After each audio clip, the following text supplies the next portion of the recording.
ఎందుకు ఇవ్వట్లేదు సూపర్ 6? ఎప్పటి నుంచి ఇస్తారు ఆడబిడ్డనిది? ఎప్పటి నుంచి ఇస్తారు అమ్మకు బడి తల్లికి వందనం? ఎప్పటి నుంచి ఇస్తారు మహిళలకు ఉచిత బస్సు? ఆ బస్సు ఎక్కడి నుంచి ఇస్తారు? ఎక్కడి నుంచి ఎక్కడికి వెళ్తారు? ఏదో ఆగస్టు 15 స్వాతంత్రం వచ్చినట్టుగా ఆగస్టు 15 డేట్ అనౌన్స్ చేశారు. ఏదో మహిళలకు ఉచిత బస్సు ఇస్తే ఆ దినం నాడు ఓకే చేస్తారో చేయరు చూద్దాం. చేయమనే కోరుతున్నాం. చేయాలనే మా తాలూకు డిమాండ్. దాని విధి విధానం ఏంటి? మా విజయనగరం నుంచి విశాఖపట్నం వరకు ఇస్తారా? విజయనగరం నుంచి తిరుపతి వరకు ఇస్తారా? లేదా విజయనగరం నుంచి హైదరాబాద్ వరకు ఇస్తారా? ఎక్కడి వరకు ఇస్తారు? విధి విధానాలు చెప్పాలని కోరుతుంది, డిమాండ్ చేస్తున్నాం. ఎందుకు అడుగుతున్నామంటే ఒక ప్రతిపక్ష పార్టీగా అది మా బాధ్యత. ఎన్నికలప్పుడు వచ్చి రాజకీయ పార్టీలు వారి వారి విధానాలని ఎన్నికల ప్రణాళికల్లో ప్రకటిస్తాయి. వాటి మీద ప్రయత్నమై వాటి మీద ప్రజలు ఆలోచన చేసి ఆ ఎన్నికల్లో ఆ పార్టీలకు వచ్చి ఎన్నుకోవడం అనేది సాంప్రదాయం ప్రజాస్వామ్యంలో ఒక నానుడి. అవి నెరవేర్చవలసిన బాధ్యత ఆ రాజకీయ పార్టీలకు ఉన్నాయి. ఆ రకంగానే ఈరోజు సంవత్సర కాలం అయింది.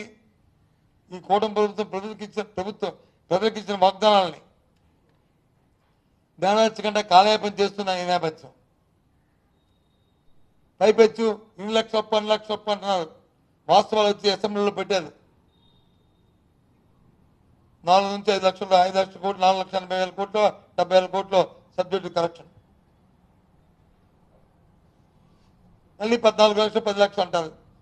అంతకుముందు అంటారు ఎంత ఉందో నాకు తెలుసు, నా చేతిలో మంత్రధనం ఉందని చెప్పారు. ఇప్పుడు వచ్చి నా చేతిలో మంత్రధనం ఉందా అని అడుగుతున్నారు.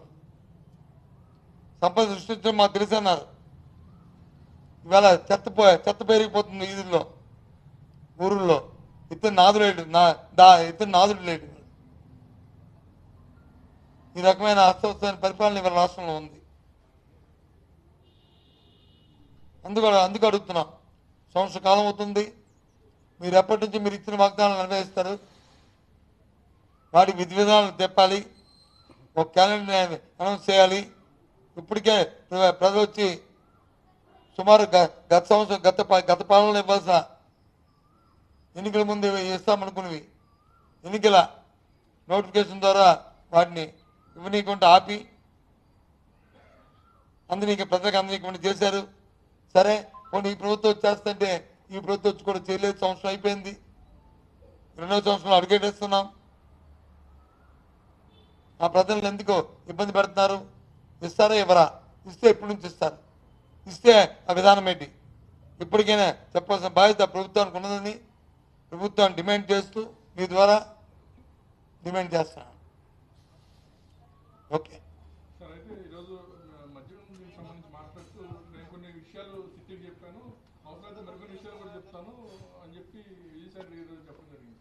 ఎప్పుడు నాకు తెలిసి అది ఆ ట్వీట్ కరెక్ట్ కాదు. ఆయన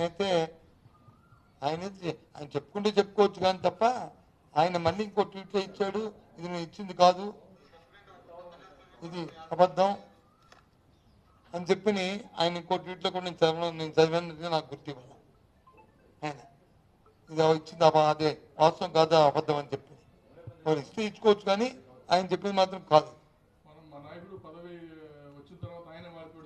అదే అవన్నీ కూడా ఆయన అన్న మాటలవి. నేను అనలేదని నేను అన్నాను కానీ ఆయన ఇచ్చిన ట్వీట్లో ఇదన్నీ బోకస్ అని ఇచ్చాడు. అది నిజమా ఇది నిజమా నాకు తెలియదు. ఏది నిజమా అనేది మీరు ఒకసారి బేరీజ్ చేసుకుని దాన్ని మాట్లాడాలి. నేను అంతకంటే ఎక్కువ దాని గురించి వెళ్ళను. ఏది వాస్తవం అనేది మీరు తెలుసుకోండి. నేను చూస్తే నిజం అనుకుంటున్నాను. మీరు చూస్తే మీరు నిజం అనుకుంటే ఒకసారి దాన్ని వెరిఫై చేసుకోండి.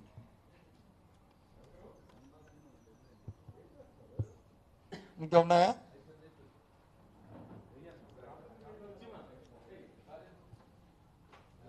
ఇంతేనా? విజయనగరం జిల్లాలో ఉన్నారు కాబట్టి ప్రస్తుతానికి ఒకటి లింకులకు సంబంధించి సంచలనంగా మరి దీనిపైన ఏది ఒకటి లింకులకు సంబంధించి తీసుకున్నారు అది చాలా అది చూశాను నేను టీవీలోను పేపర్లోను చూశాను. చూసిన వెంటనే పోలీసు వారితో కూడా మాట్లాడాను, విషయం తెలుసుకున్నాను. మాట్లాడమంటే ఏంటి విజయనగరంలో ఎప్పుడు లేదు కదా, పుట్టిన దగ్గర నుంచి కూడా మనకి ఇలాంటి సంస్కృతి మన స్వాతంత్ర ప్రాంతంలో ఎక్కడ లేదు కదా, ఏంటని తెలుసుకున్నాం. చాలా భయాందోళన వచ్చింది. ఏదైనప్పటికీ కూడా ఏదైతే నేషనల్ సెక్యూరిటీ ఫోర్స్ ఏదైతుందో వాళ్ళని ఆ లింకులన్నింటినీ కూడా చేసి వాళ్ళు చేస్తున్న దానికి అప్రిషియేట్ చేస్తూ ఇలాంటివి మళ్ళీ కూడా జరగకూడదని కోరుకుంటున్నాను. ఎందుకంటే ఎప్పటి నుంచో మనం ఇక్కడ మేము పుట్టిన దగ్గర నుంచి కూడా మేము తాతల దగ్గర నుంచి కూడా అందరూ కలిసిమెలిసి ఉన్నాం ఇక్కడ. ఇప్పుడు ఇలాంటి ఆలోచన కానీ థాట్ కానీ ఇప్పుడు లేదు. ఎందుకంటే పీర్ల పండుగ వస్తే అందరం కలిసి చేసుకుంటాం. వినాయక చవితి ఊరేగింపు అమ్మవారి పండుగ వచ్చి వినాయక చవితి అయినా అందరూ కలిసి చేసుకుంటాం. కానీ ఇది ఎందుకు వచ్చిందో ఇది మరి ఎవరో ఒకరిద్దరు చేసిన దానికి అనవసరంగా చెడ్డపేరు, ఊరికి చెడ్డపేరు, ఆ సంస్కృతి చెడ్డపేరు అందుకే రాకూడదని కోరుకుంటున్నాను. ఓకేనా? ఊర్లో అంత బాగుందా? కానీ ఎన్ఆర్జీస్ మాత్రం చాలా అన్ఫార్చునేట్ అది. సరే మీ పేపర్లో వచ్చి మీ ఏనాడు ఏది జ్యోతి ఏది ఏదో పేపర్ అంటూ ఉండగాని ప్రజలు అన్యాయం చేయకండి. వాస్తవానికి వెళ్ళి గ్రౌండ్లోకి వెళ్ళి ఒకసారి చూసి ఏం జరుగుతుందో చెప్పండి. సరే చెప్తే ప్రజలకు న్యాయం జరుగుతుంది. ఆ తరఫున మనం అడుగుతున్నా. అంటే పెన్షన్లు అంటే పెన్షన్ ఉన్నవి ఇచ్చారు, కొత్త పెన్షన్లు ఇవ్వట్లేదు.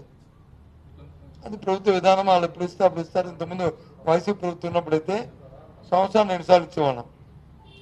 జనవరి జూలై ఇచ్చేవాళ్ళం. ఈ 6 నెలల కాలంలో ఎవరైతే ఎలిజిబిలిటీ ఉన్నవాళ్ళు వచ్చేవారు, అది ఏ పెన్షన్ అయినా, వృద్ధాప్య పెన్షన్ అయినా, వికలాంగ పెన్షన్ అయినా, లేదు వితంతు పెన్షన్ అయినా ఇచ్చేవాళ్ళం. ఇప్పుడు అలా కాకుండా మరి ఆ సిస్టాన్ని తీస్తారు. ఇప్పుడు వచ్చి కొత్త పెన్షన్ అనేది రాలేదు. మరి ఇప్పుడు నుంచి ఇస్తారో చూద్దాం. అందుకే చెప్పాను, ఇప్పుడు ప్రజలు ఎంత కష్టపడతారో, ప్రజలు ఎంత ఇబ్బంది పడుతున్నారో. సంక్షేమ అసలు ఈ ప్రభుత్వమే తీసింది.